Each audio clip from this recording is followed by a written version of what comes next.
Bonsoir à tous et bienvenue dans cette nouvelle édition du 7-8 Hebdo, la première de l'année. Le principe n'a pas changé. 26 minutes pour revenir sur l'actualité de la semaine. Nous sommes le vendredi 6 janvier 2017. Voici les titres. L'association Yvelines Environnement lance un nouveau jeu concours destiné aux plus jeunes. Objectif, les sensibiliser aux problématiques environnementales avec pour thème cette année la vie des mares.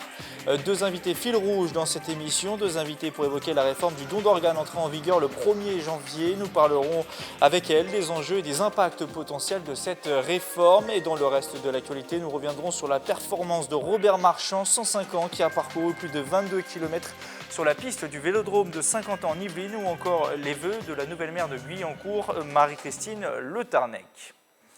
L'environnement au cœur d'un concours scolaire, je vous le disais en titre. L'association Yvelines Environnement a présenté hier, jeudi 5 janvier, la 28e édition de son jeu concours à faire en classe, en famille ou entre amis.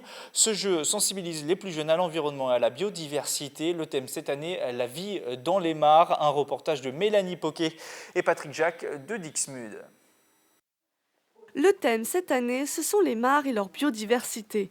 Yvelines Environnement relance son concours, le 28e. Destiné aux jeunes âgés de 5 à 15 ans, le jeu est mis en place avec l'éducation nationale. Il peut se faire en classe, en famille ou entre amis. C'est une grille qui est à remplir. Notre but n'est pas la difficulté, mais bien au contraire que ça soit une réflexion autour d'un thème donné. Et pour ça, on espère que peut-être les parents liront ce que font les enfants. Et à travers les enfants aussi, nous atteindrons les parents. Parmi les partenaires, la SNCF, l'Institut national de recherche agroalimentaire, l'Office national des forêts ou encore la base de loisirs de Saint-Quentin en Yvelines. En plus, cette année, c'est un sujet qui nous tient à cœur. Nous, on est sur une grande zone humide, on est sur l'étang de Saint-Quentin en Yvelines. On a des mares juste à côté, on a une grande richesse de biodiversité. Et les mares et les zones humides ont été un peu mises de côté après-guerre. Cette biodiversité, si les mares disparaissaient, elle disparaissait avec. Les participants ont jusqu'au 1er avril pour envoyer leur grille. La remise des prix aura lieu le 16 mai prochain à Versailles. De retour en plateau, nous accueillons deux invités pour évoquer un sujet, une réforme ô combien important, le don d'organes. Pour en parler, Yolande Bertrand-Laborde, présidente de France Adot 75, Adot pour Association pour le don d'organes et de tissus humains. Et en face de vous, Lorraine Cléné, infirmière coordinatrice du don d'organes au centre hospitalier intercommunal de Poissy-Saint-Germain-en-Laye. Bonsoir toutes les deux. Bonsoir. Bonsoir. Alors, je le disais, depuis le 1er janvier, donc, les règles du jeu ont changé pour le don d'organes, ou plutôt une partie des règles. On va essayer d'être précis, parce que ce n'est pas forcément très simple. Dans le détail, le consentement présumé, c'est la norme depuis 1976, et il est renforcé désormais, ce consentement présumé, mais également facilité, puisqu'il faut désormais indiquer par écrit sa volonté de ne pas voir ses organes prélevés après sa mort, soit sur un registre, ou soit par écrit. C'est d'ailleurs la grande nouveauté de cette réforme. Il faut que tout soit désormais formalisé. Dites-moi si je dis des bêtises ou si c'est bien ça le changement depuis le 1er janvier. Non, c'est absolument ça. Effectivement, le principe de cette nouvelle loi, c'est de renforcer le consentement présumé. Le registre national des refus reste le principal mode d'expression du refus. On va pouvoir bientôt s'inscrire dorénavant en ligne. Alors à partir du 23 janvier. Exactement, alors qu'avant c'était vraiment par formulaire papier. Et on a aussi dorénavant la possibilité de faire un écrit de son refus et de confier le document à un proche. Et bien sûr, on peut toujours s'exprimer de façon orale si on ne souhaite pas donner ses organes ou ses tissus après sa mort.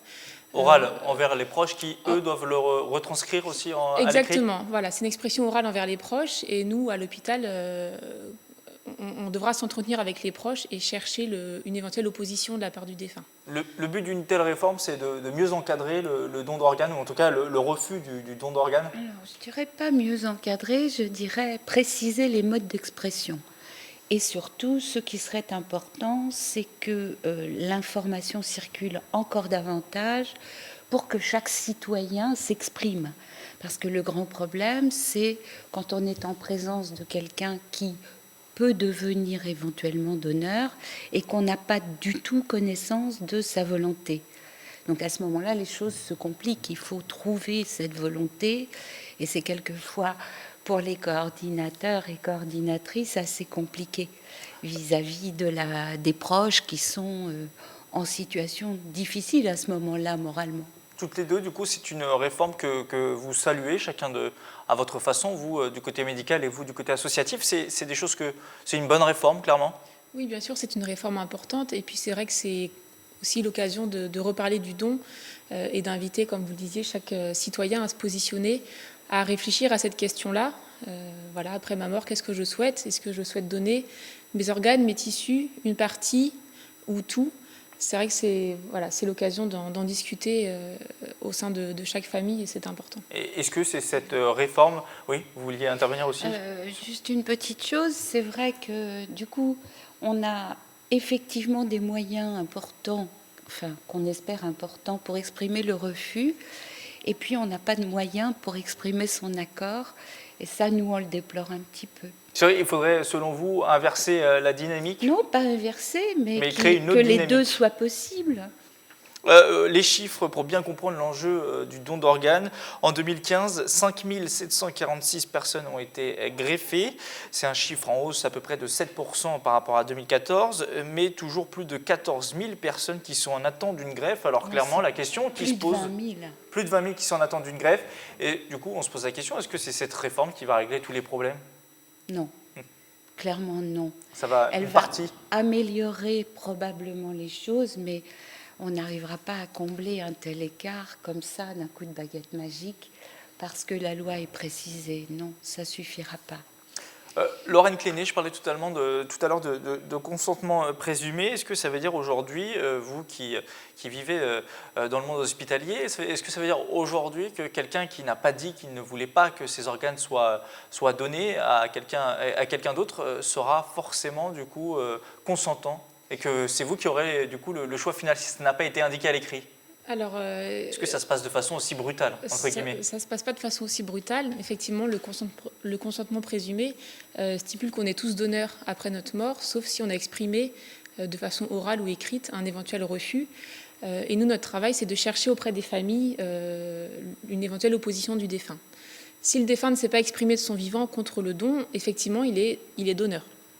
Après, il faut engager le dialogue avec les familles et, comme vous le disiez aussi, c'est ce qu'il y a de plus difficile, d'où l'importance de se positionner avant. Voilà. Après, il n'y a pas vraiment de règles, il n'y a pas de prélèvement automatique non plus, bien sûr, il faut que les familles quand même adhèrent à cette démarche. Il faut savoir que c'est quand même... C'est une ambiguïté malgré tout que la loi devrait lever parce que ce que l'on recherche, c'est l'opinion du défunt, pas l'opinion de ses proches.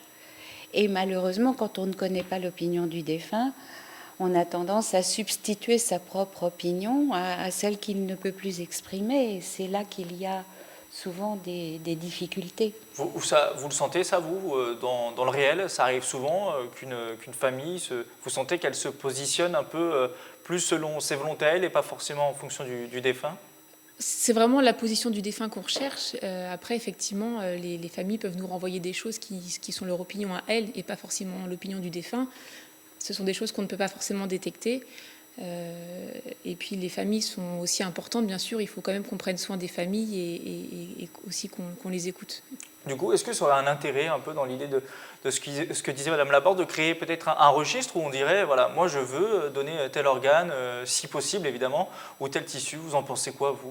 Alors, le registre des refus, il a aussi un petit peu évolué cette année parce qu'on peut s'inscrire pour refuser seulement certains organes ou certains tissus. D'accord, donc ce qui laisse sous-entendre? Ce qui laisse sous-entendre que, voilà, si par exemple on fait une restriction pour les tissus mais pas pour les organes, ça veut dire qu'on est donneur d'organes et pas de tissus. Voilà, c'est aussi la nouveauté de ce registre cette année. Plus généralement, depuis le nombre d'années sur lequel vous travaillez sur ce sujet, est-ce que vous sentez la société, les gens qui évoluent sur le don d'organes? Est-ce que c'était peut-être un sujet très tabou il y a quelques années, une dizaine d'années, voire une vingtaine d'années? Aujourd'hui, ça l'est beaucoup moins, on sent les mentalités évoluer positivement. Il y a 30 ou 40 ans, c'était très compliqué. Au fur et à mesure du temps, effectivement, l'information est davantage passée. On a fait du travail. Vous, les coordinatrices, et nous, les associations.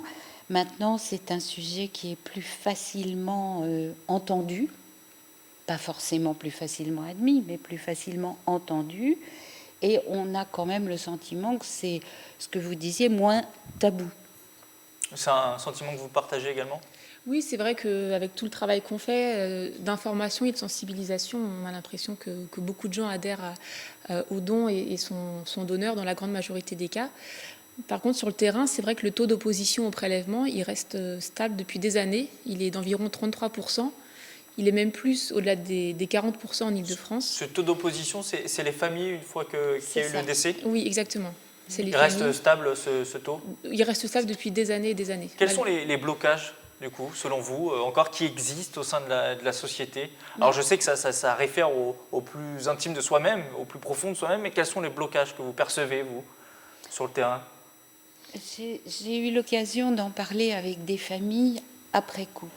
Des familles qui avaient refusé et qui le regrettaient et qui voulaient comprendre, qui n'ont pas eu le temps de comprendre. Pourquoi? Parce qu'elles sont confrontées à un défunt qui n'en a pas l'air, puisqu'il est en réanimation, qu'il est branché par des machines et qui ne lui donne pas l'aspect, la raideur cadavérique, la couleur, etc. Donc ils ont l'impression qu'on peut encore le sauver. Et cette question arrive très vite, forcément, puisque la greffe, c'est une course contre la montre. Oui, il faut le rappeler, ça, c'est une précision importante. Il faut aller très, très vite. Et donc, ces familles n'ont pas encore assimilé cet état, ce deuil. Et la question est difficile à confronter à ce moment-là. C'est extrêmement douloureux pour les proches. Et donc, on a tendance à l'écarter, cette question, évidemment. Et parfois, ces familles regrettent et viennent nous voir et auraient envie de rattraper. Ça arrive souvent, Laurine Cléné, ce genre de situation et aussi ce blocage dont parlait? Oui, ça arrive parce que c'est vrai que nos principaux donneurs sont des patients en état de mort cérébrale. Et donc, c'est assez perturbant, comme vous le disiez, parce que c'est des patients qui ont l'air d'être vivants. Ils sont chauds, ils respirent, sauf qu'ils sont décédés. Et c'est vrai qu'il faut que les familles assimilent cette notion avant qu'on puisse parler du don. Des fois, ça peut prendre du temps et malheureusement, on est assez pressé par le temps parce que voilà, il y a des urgences aussi derrière. Et puis, il y a des familles qui, à juste titre, sont inquiètes à l'intégrité du corps. Voilà. Il faut rappeler quand même qu'un prélèvement d'organes, ça se passe au bloc opératoire, en chirurgie, dans les mêmes règles d'hygiène que n'importe quelle intervention et que le corps est restitué à la famille de façon très propre et très respectée. Alors pour terminer l'entretien, des précisions banales mais très importantes, essentielles. Qui peut donner et est-ce qu'on peut tout donner? Alors qui peut donner? Répondez d'abord vous, Madame Bertrand. A priori, n'importe qui. C'est une expression d'une volonté. Ensuite, si les conditions sont réunies au plan médical, dans les circonstances hospitalières, etc., à ce moment-là, le corps médical va procéder à des analyses, des recherches, et à ce moment-là, on va à aucune limite d'âge. C'est à ce moment-là que la décision pourra être prise parce qu'on ne va greffer que des organes parfaits, le plus parfait possible. On est là pour sauver des vies. Peut-on tout donner du coup? Don d'organes et tissus, on rappelle, puisque les tissus sont un peu oubliés, mais... Oui, alors les organes que tout le monde connaît, donc c'est le cœur, les poumons, le foie, les reins, le pancréas également, les intestins. Et les tissus, ça comprend les cornées, les os, les valves cardiaques, les tendons, la peau aussi, on peut donner. Et je crois que ce qui est le plus donné en France, c'est les reins, c'est ça? C'est le don d'organe le plus greffé? Exactement, le plus greffé, parce qu'un donneur peut donner 2 reins à 2 personnes différentes. Et puis c'est vrai que les reins sont des organes qui vieillissent assez bien et on peut prélever des reins chez des personnes jusqu'à un peu plus de 85 ans. Ça arrive assez souvent. Et donc le plus simple pour le don d'organes et de tissus, c'est de manifester son refus via le site internet, son refus éventuel via le site internet www.registre-national-des-refus.fr. J'ai ici un exemplaire que vous pourrez potentiellement remplir si vous êtes contre, qu'on trouve donc sur le site www.registre-national-des-refus.fr. Merci à toutes les deux d'être venues sur ce plateau pour toutes ces précisions. Tout de suite, on passe à l'actualité de la semaine.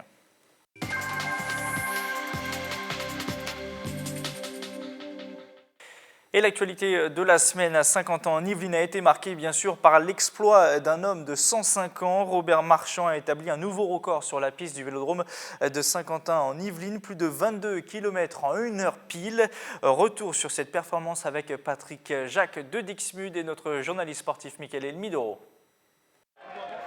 Il a repoussé les limites de son sport. Robert Marchand, 105 ans, 2 guerres mondiales et 16 présidents à son actif, a établi un nouveau record de l'heure dans une catégorie d'âge créée spécialement pour lui. Le centenaire a réalisé ce mercredi 4 janvier 22 km 547 mètres, une performance inédite. Je ressens un peu d'émotion de voir tout ça. C'est même pas croyable. Comment voulez-vous un type de 450 de voir toute cette foule se demander comment si c'est vrai. Pour le soutenir tout au long de son défi, une centaine de supporters de son club de l'Ardéchoise a fait le déplacement. 700 km, on est parti le matin à 6h30. On a passé une journée formidable dans le car. C'est notre mascotte au sein de l'Ardéchoise. Notre mascotte, c'est le Père Marchand. C'est Robert Marchand. Je dis le Père Marchand, c'est Robert Marchand. Au total, plus de 80 journalistes et 1000 spectateurs ont garni les tribunes du Vélodrome. Parmi eux, Marcel Lequéré, spécialiste de la discipline qui pourrait s'attaquer au record de Robert Marchand dans quelques années. J'ai encore 35 ans à tenir pour arriver à son niveau. C'est exceptionnel ce qu'il fait. Ouais. Déjà nous, à 70 ans, c'est déjà très difficile. Alors là, à son âge, c'est merveilleux. Ça nous laisse de l'espoir de tenir encore plusieurs années, quoi. Une journée parfaite pour Robert Marchand, mais le centenaire qui a tourné à 35 secondes au tour à la fin de son exploit ne se satisfait pas pleinement de sa performance. J'ai pas vu l'affiche les 10 dernières minutes, sinon j'aurais été botté plus vite. Justement, c'est ça que j'attendais. Pour aller un peu plus vite, mais j'ai pas vu. Une simple erreur de jeunesse, Robert Marchand pourrait tenter de corriger ce détail à l'occasion d'un nouveau record dans 2 ans. Apparemment, il lui en reste sous la pédale. On reste dans le sport et le cyclisme avec la présentation officielle cette semaine de la 75e édition du Paris-Nice, une course au soleil légendaire qui s'élance pour la 7e année consécutive des Yvelines. Cette année, Bois d'Arcy et Rochefort en Yvelines ont été désignés village départ par les organisateurs. Les précisions une nouvelle fois de Patrick Jacques de Dixmude et Michael Elmidoro. Les Yvelinois en ont désormais l'habitude. Pour la 7e année consécutive, le département va accueillir en mars la course cycliste Paris-Nice. L'annonce officielle a été faite ce mardi 3 janvier à Versailles devant plus d'une 50aine de journalistes. Je crois que c'est d'abord un plaisir pour les Yvelinois. C'est pas pour nous qu'on fait ça naturellement. C'est une façon de faire parler des Yvelines. C'est valorisant pour notre département. Après Maurepas en 2015 et Conflans-Sainte-Honorine en 2016, c'est la ville de Bois d'Arcy qui a été retenue pour ouvrir le bal sur cette course du soleil le 5 mars prochain. Cette année, pas de prologue, mais une étape de 148 km dans la vallée de Chevreuse. Il fallait mettre un petit peu la lumière sur la vallée de Chevreuse. Il y avait quelque chose à faire sur la vallée de Chevreuse. En sortant de Bois d'Arcy, on pouvait faire quelque chose de sympathique pour tous les gens qui font du vélo le dimanche en région parisienne, et j'en fais partie. De faire du vélo dans la vallée de Chevreuse, eh bien, c'est toujours sympathique. Et elle a une histoire, cette vallée, donc c'était aussi une façon de mettre un coup de projecteur sur cette vallée. Une étape qui devrait se disputer au sprint dans les derniers mètres entre les 22 équipes inscrites. La logique voudrait en effet qu'au mois de mars prochain, il y ait à nouveau un sprint. C'est l'une des 4 étapes de Paris-Nice dévolues aux sprinteurs. Donc la logique voudrait en effet que ce soit un sprinter, avec un très gros plateau de sprinteurs cette année. Les meilleurs du monde, Kittel, Greipel, Christophe le Norvégien et les Français Desmarais Bouhanni. Le 6 mars, les cyclistes du Paris-Nice passeront également par Rochefort en Yvelines, une commune de 900 habitants, avant de quitter le département au niveau de Saint-Arnoux.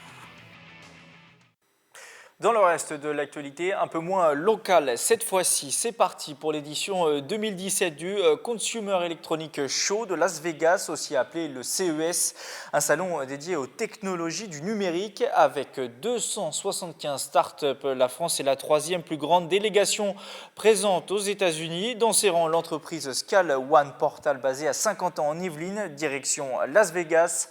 Un reportage signé Nicolas Dandry, Romain Ruspinier et Xavier Jalin. Une start-up saint-quentinoise au CES 2017 de Las Vegas. Scale One Portal est engagée dans le secteur de la réalité virtuelle. Pour sa 2e participation au Consumer Electronic Show, les attentes sont importantes. Le CES pour nous c'est vraiment une occasion de tisser des liens avec des grands industriels, de faire connaître notre savoir-faire. Dans le meilleur des cas, on a quelques contrats avec des industriels. C'est ce qui est arrivé l'année dernière, donc là on va voir ce que ça va donner, hein, clairement. Et on a des retombées en termes de communication. C'est une grosse mise en visibilité de ce qu'on fait. L'idée c'est que le maximum de personnes puissent tester la solution, tester la technologie, qui est une technologie assez novatrice pour la réalité virtuelle, orientée grand public. 2 installations seront accessibles aux visiteurs du CES, avec peut-être des contrats à la clé. Créée en 2013, cette start-up est installée à Montigny-le-Bretonneux dans la pépinière d'entreprise Promopole. Olivier Legrand avec Emmanuel Écart et Julien Bassins ont voulu démocratiser les systèmes de réalité virtuelle pour les particuliers. Là, le fait qu'il y ait un capteur, je vais pouvoir être actif avec le monde numérique. C'est-à-dire que je vais pouvoir sélectionner par exemple ici des jeux. Donc là, c'est un jeu qu'on a développé. Hein, le but étant d'éviter les obstacles et d'attraper les ballons jaunes. 2 projecteurs pour le mur et le sol, un capteur de mouvement. Ce système est aussi utile pour les entreprises industrielles. Bouygues, typiquement, font des visites d'appartements à l'échelle 1 ou alors font des revues numériques de leurs projets pour faire des validations d'avancement de projet et des validations de jalons, justement dans les revues numériques par rapport à la conception de nouveaux bâtiments. Pour ce système de réalité virtuelle, comptez 20 000 €. Destiné aux particuliers, le système Scali atteint les 5 000 €. En 2016, SkyOne Portal compte près de 30 systèmes déployés dans le monde. C'est une tradition politique du mois de janvier. Les maires de communes de 50 ans en Yvelines adressent leurs vœux aux équipes et aux différentes personnalités politiques du département. Cette semaine, Marie-Christine Le Tarnec, la nouvelle maire socialiste de Guyancourt, était la première à le faire. Durant son discours, elle a salué son prédécesseur François Deligné, auquel elle a succédé au mois de décembre. Elle est revenue également sur les projets importants de la commune pour 2017, comme l'ouverture bientôt d'une clinique dans le quartier du Pont du Routoir. Enfin, les tensions avec l'agglomération ont été aussi évoquées alors que les élus n'ont pas établi encore les compétences exactes de l'agglomération à 12 communes. Écoutez à ce propos Marie-Christine Le Tarnec au micro de Wilfried Richy. On a effectivement rejeté l'ensemble des compétences puisqu'on pense qu'il y a encore du temps et qu'on peut encore avoir des discussions entre ensemble puisqu'on n'est pas tous d'accord sur les mêmes sujets et il faut se laisser du temps puisque c'est l'avenir de l'agglo qui se joue là. Et pour nous, il est important de prendre du temps, de laisser du temps pour continuer à discuter à 12. On veut absolument se faire respecter et on veut avoir notre place aussi au sein de la communauté d'agglomération. On fait partie des 12 communes, hein, ma commune comme les autres communes de gauche, et il n'a absolument pas question de ne pas se faire respecter, de ne pas avoir les mêmes droits que les autres communes qui sont rentrées. Le début d'année marque aussi le début de changements dans beaucoup de domaines et notamment cette année la vente de paquets de cigarettes neutres qui devient obligatoire, une mesure portée par la ministre de la Santé Marisol Touraine pour lutter contre le tabagisme. Alors qu'en pensent les clients et les tabacs? Élément de réponse à Morpa avec Nicolas Dandré. Les marques, c'est fini, place aux paquets neutres. Depuis le 1er janvier, seuls ces types de paquets sont vendus, une mesure peu convaincante pour certains fumeurs. Moi, je suis contre. Pourquoi ? Parce que c'est pas ça qui empêchera les gens de fumer. Ça va être chiant pour les buralistes, oui. Pour retrouver dans les paquets avant, c'était rouge, vert, etc. Mais maintenant, ça va être difficile pour eux. C'est de la folie et c'est une aberration. Parce que ça sert à rien, à mon avis. Et puis, c'est dégueulasse. Des paquets noirs avec des images choquantes pour inciter à arrêter de fumer, une contrainte selon les buralistes qui ont écoulé les stocks des dernières cigarettes classiques. Le ministre nous a affirmé que tous nos fournisseurs nous reprendraient des paquets non vendus. Donc ce qui nous permet de ne pas avoir de pertes. Quand on reçoit les commandes, tout est de la même couleur, même format, c'est horrible. C'est horrible. Pour travailler, ça n'a pas été du tout pensé pour nous en tout cas. Je ne comprends pas l'impact que ça peut avoir, celui qui a envie de fumer fumera. Le prix est efficace, je pense que aussi c'est de la prévention, de l'éducation. Mais l'interdit n'a jamais coupé court à la consommation, ce n'est pas vrai. Autre levier du gouvernement pour lutter contre le tabagisme, la fiscalité. La loi de finances de la sécurité sociale de 2017 prévoit une taxe spécifique sur les fournisseurs et un relevé du taux sur le tabac à rouler. Autre habitude de la nouvelle année, les bonnes résolutions. On en fait tous. Parmi les plus connus, il y a évidemment la reprise du sport, surtout après les fêtes. C'est ce que nous sommes allés vérifier dans une salle de Montigny-le-Bretonneux. Reportage de Camille Lambert et Mathilde Demy. Le sport, l'une des résolutions phares des Français pour 2017. Selon un sondage réalisé par Ipsos, l'activité sportive représente 30% des bonnes résolutions de cette année. Le fait que ce soit le début de l'année, il y a beaucoup de gens qui se donnent de bonnes résolutions et il y a beaucoup plus de monde dans la salle. Ouais, c'est une bonne résolution à prendre, ça fait du bien et puis même ça change. Ça fait du bien tout simplement, c'est tout. Je me suis inscrite là il y a un mois à la salle, donc c'est tout nouveau. Et donc voilà. Ça fait partie de bonnes résolutions ? Bah oui, pourquoi pas. Enfin, j'avais décidé un petit peu avant et du coup là, je m'y mets pour cette année, je me motive. Tapis de course, biking ou fitness, les débutants peuvent évoluer sur des machines simples d'utilisation pour se remettre en jambes en douceur. Et le mieux, après les fêtes, c'est le cardio et la musculation. En général, ce qui revient souvent, c'est les personnes qui veulent perdre de la masse grasse. Donc ça va être plutôt orienté cardio avec toute une partie renforcement musculaire derrière. Et après, c'est les personnes, en général, c'est de la prise de masse, prise de volume. Donc là, après, c'est vraiment axé plutôt sur la musculation que sur la partie cardio. C'est d'être régulier, je pense que c'est l'important, parce qu'il y a beaucoup de personnes qui vont sûrement s'inscrire en janvier. On va les voir pendant un mois, et puis on les reverra au mois de juin, quoi, pour se préparer pour la plage. Voilà. Ouverte depuis décembre, cette nouvelle enseigne de Montigny-le-Bretonneux a déjà boosté ses abonnements. Elle espère entre 200 à 700 nouveaux adhérents pour le mois de janvier. Et reste à tenir ses bonnes résolutions au moins jusqu'à l'an prochain.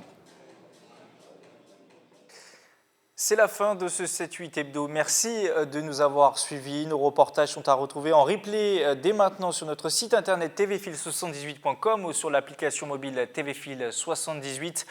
Bon week-end à tous et à la semaine prochaine.